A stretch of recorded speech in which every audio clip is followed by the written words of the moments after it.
off, and he receives a substantial run in the company. This was like really the first time we see Bam Bigelow, the man with the tattoos over his head and just looks like a total badass, finally gets a substantial run in a company.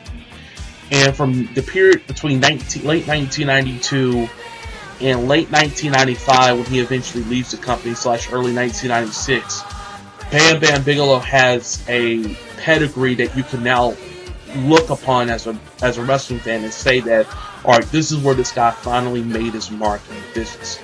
And this is exactly what it was. You know, he comes in late 1992, they really don't do much with him, but by 1993, we start seeing some signs. He has a partnership with his so-called main squeeze, the late Luna Vachon, and they become a really nice tandem in 1993. There wasn't a whole lot to like about professional wrestling in 1993, but this was definitely one of those things I think you could actually say as a wrestling fan that you could, you know, at least invest yourself into.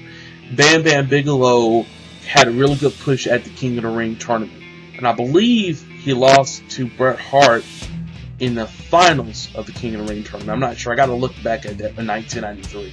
So he gets a push in that way. Then he starts to get in this feud with Doink the Clown. Now, many people may say, "Alright, this is just some gimmick."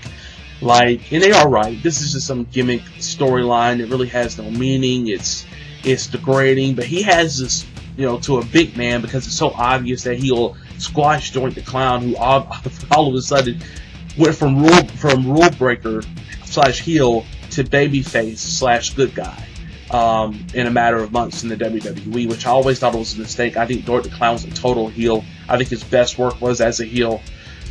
But he gets in this big-time angle, and that was a big-time angle. It was one of the WWE's biggest angles in 1993. That should tell you something. But it was actually a little entertaining with Doink the Clown.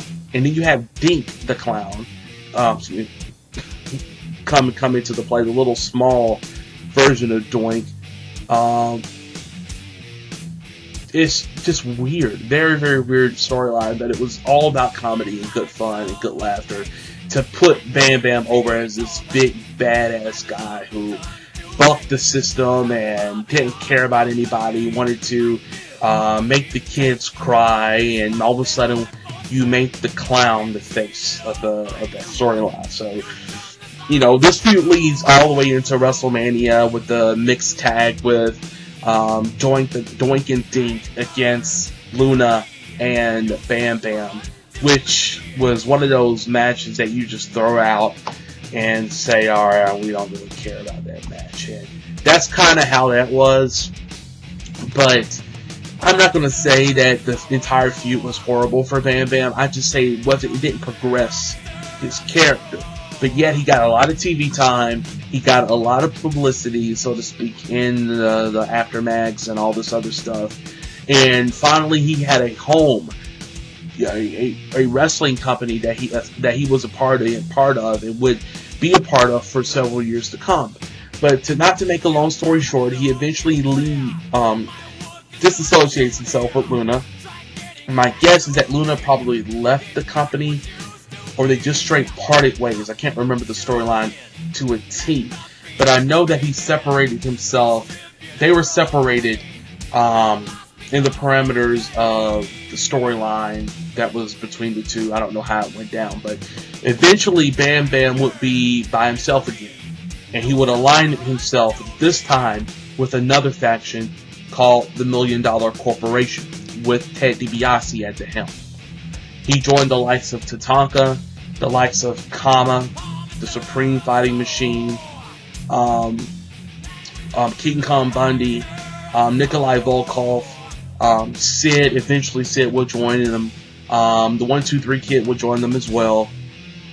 But this was the $1 Million Corporation. It was the top heel stable in the WWE.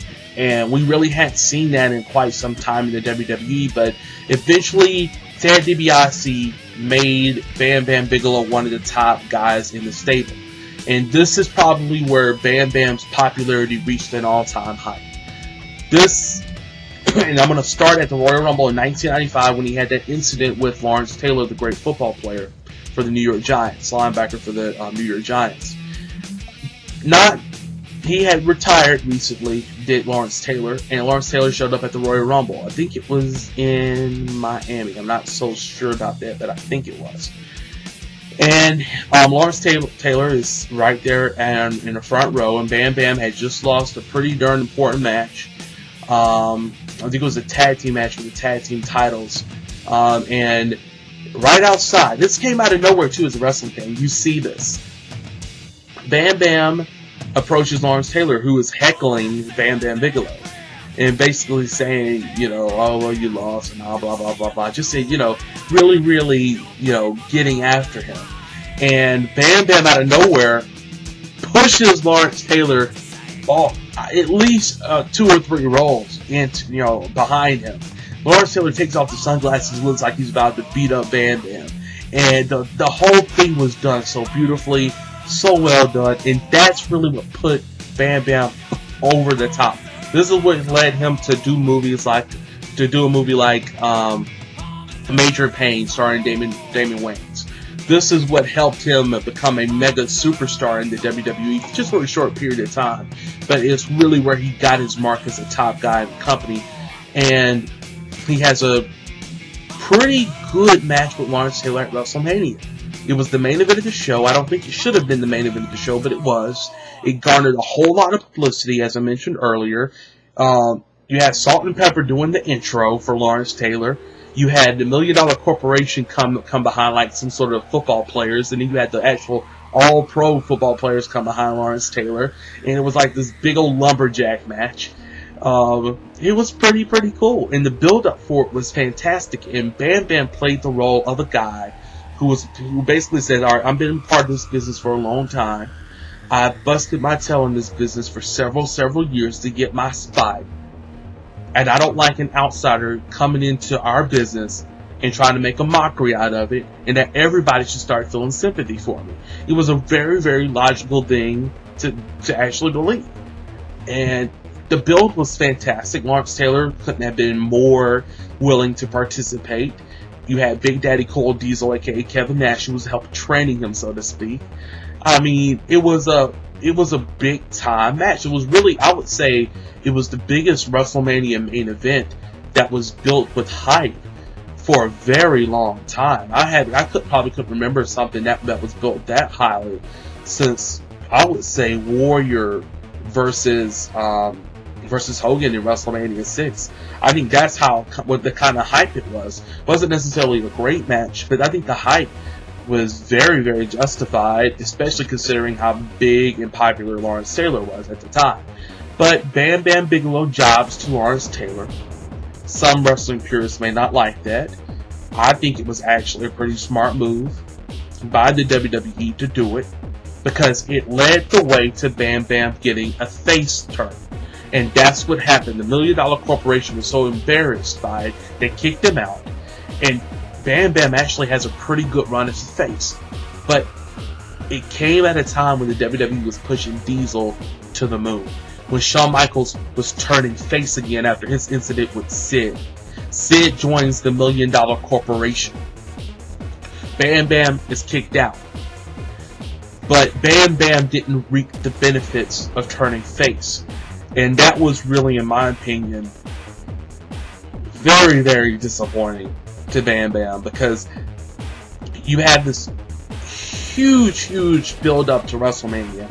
The guy does lose, but you don't build upon his character as a face now like you should have or could have. If you ask me, Shawn Michaels shouldn't have been the person to beat a Jeff Jarrett to be the Intercontinental Champion at that second In Your House pay-per-view. It should have been someone like a Bam Bam Bigelow who really could have needed it. Because in 1995, I could arguably make the statement that Shawn Michaels didn't need any championship yet. At all. I don't think you could easily make that statement. It's either he could have been the WWE champion, or he didn't need the belt at all. Because the entire time he was the Intercontinental Champion was really unnecessary. It just put that belt on somebody who had held the championship before, albeit not as a face, but he really didn't need that belt. He had built himself up to such a degree that he was such a popular athlete that he didn't need the belt to justify how good he was, or how good he could be, eventually being the WWE champion in Shawn Michaels. So that's when Bam Bam's career really started to slide a little bit in the WWE, because it turned him face. They really didn't do as much for him after about the first 2 months or so feuding with the $1 Million Corporation. He basically turns into this face character that's eventually just written off the television and never really to be heard from again, until he makes his appearance in ECW. Bam Bam eventually goes to ECW around late 1996, and he's a part of the Triple Threat. Shane Douglas, Chris Candido, the second version of the Triple Threat, and of course himself with friends, the head cheerleader of Francine, behind the stage. And this is a period that's not discussed a whole lot about Bam Bam's career, but I think it was a really good way to rejuvenate interest in his character, the Beast from the East. And I always felt that Bam Bam was better as a heel anyway. And when he went to ECW, he looked like a legit badass. And he was really the only person to really challenge Taz in ECW besides Sabu. So that was really, really cool to see. Him and his feuds with Taz. I remember the pay-per-view where you had him and Taz in this huge match, and all of a sudden, I think it was in Asbury Park, New Jersey, I believe it was sometime in 1998. I can't think of the pay-per-view. I know you guys and gals out there probably remember it, but they had this awesome knockdown drag-out match, and Bam Bam, out of just nowhere, he's locked into Taz's mission, and he falls back, and Taz and Bam Bam collide right down the canvas, and the canvas collapses. And all of a sudden, Bam Bam's the first person to come up, and then he drags Taz out of the ring, and 1, 2, 3, and boom, he wins. I think it was the Living Dangerously victory. I can't remember, but anyway, I remember that match. That match always sticks in with me, and it just really summarized Bam Bam's run, because the crowd went apeshit nuts over him. He was really back at that point, and I believe he won the World Television Championship as a result from Taz. And he had a pretty decent run with the belt as well. He was the enforcer of the Triple Threat. He protected Shane Douglas. He protected Chris Candido. He protected Francine. And I just think the problem with him in ECW was a problem with a lot of guys who were top guys before, or experienced that little taste of a lot of money in the WWE, or WCW, but when they go there, you know, sure, it's a cool atmosphere, it's a cool locker room, but you don't make that much money. And he eventually leaves ECW and goes to WCW. And Bam Bam, just like many guys who came into WCW around 1999 and 1998 and 2000 or whatnot, you may look good one night, but the next night you probably look like a complete goof, because the booking's never consistent. The booking never really makes sense on a consistent basis.